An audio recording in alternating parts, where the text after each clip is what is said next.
Hello, I'm Stuart Schooley, co-owner of Dutch Springs along with my wife. We will be doing a history of Dutch Springs starting in the 1930s when the National Portland Cement plant started.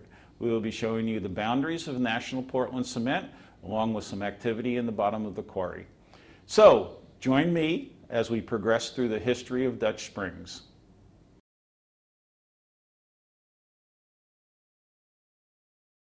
Let's start with the 1930s. At that time, National Portland Cement purchased 3 farms and consolidated them along Hanoverville Road into about a 300-acre tract of land. They did that because the limestone under the ground, the geologists found out that was some of the best limestone to make Portland cement. So the first thing they had to do, though, was to reroute the Monocacy Creek. And to do that, they moved it approximately 100 yards or so from being what would have been inside the cement plant to just north of the cement plant. Now, the plant was a wet process plant, which means that they used water and mixed that with the raw materials to put it into a kiln. They put it into the high end of the kiln rotated, the chemical combination with the fire that was at the other end, made the Portland cement.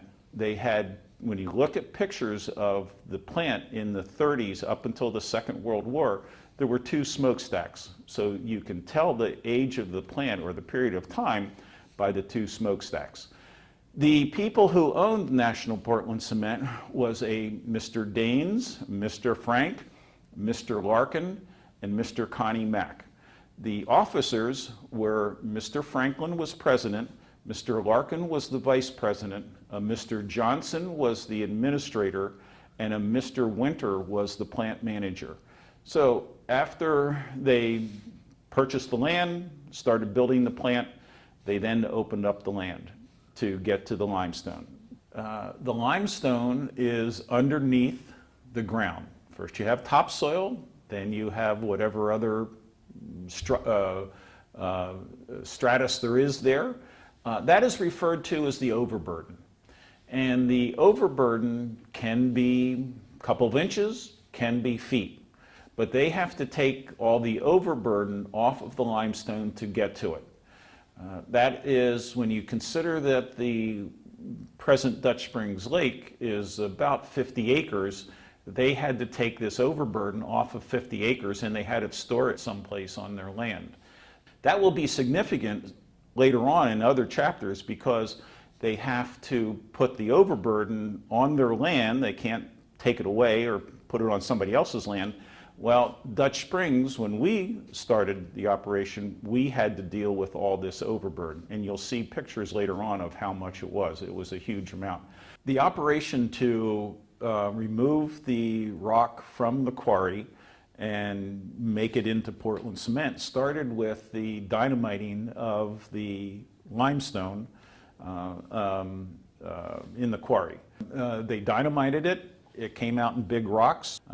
They loaded it onto train tracks or to cars that were on train tracks, and then the train drove it up to the grinding mill where it was broken up into smaller rocks that they could use as a raw material for the cement. So the operation obviously changed a lot from the 30s to the 70s when they ended, but they still use dynamite. We can see around the property some of the pipes that they drilled into the rock in preparation to dynamite it. And right at the very end, we have an engineering drawing of the progression of the quarry by taking out the limestone, of how they progressed from year to year or every 5 years or whatever the case may be, and where they were intending to go after until the very end.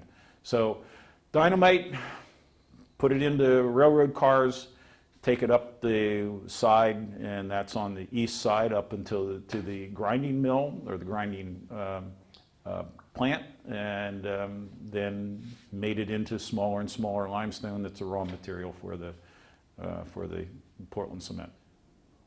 Almost from the time that they opened the quarry, they had to deal with water, and that had to do with the relocation of the Monocacy.